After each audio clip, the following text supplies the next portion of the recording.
Merhaba, buyurun, hoş geldiniz. Hoş bulduk. Antalya'ya otobüsünüz var mı? Tabii var. Her gün var mı? Günde en az 3 seferimiz var. Öyle mi? Evet, pazartesi, cuma, cumartesi günleri 4 seferimiz var, diğer günler 3 seferimiz var. Çok iyi. Siz ne zaman gitmeyi düşünüyorsunuz?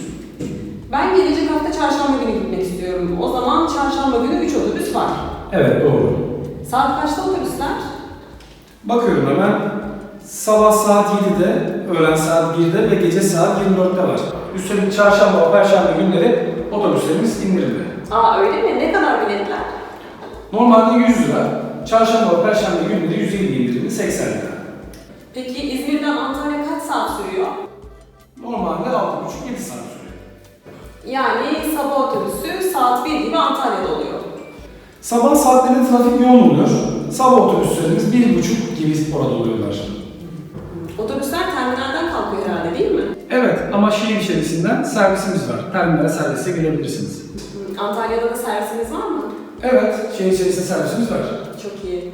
Ben öğlen otobüsüyle gideyim. Sabah otobüsünün servisi çok erken olur herhalde. Evet, sabah saat 5.30'da başlıyor servis. Tamam. Çarşamba öğlen otobüsü olsun. Tabii. Ön ya da arka tercihiniz var mı? Önlerden olabilir. En önde bir boş yerimiz var. İster misiniz? Yok hayır en ön olmasın. O zaman ikinci ya da üçüncü sıradan bakalım. Pencere kenarı mı koridor mu isterseniz? Pencere kenarı lütfen. Tamam. İkinci sırada 8 numara olabilir ya da üçüncü sırada 12. Fark etmez. 8 olsun. Tabii. Adınız? Özge. Soyadınız? Mutlu.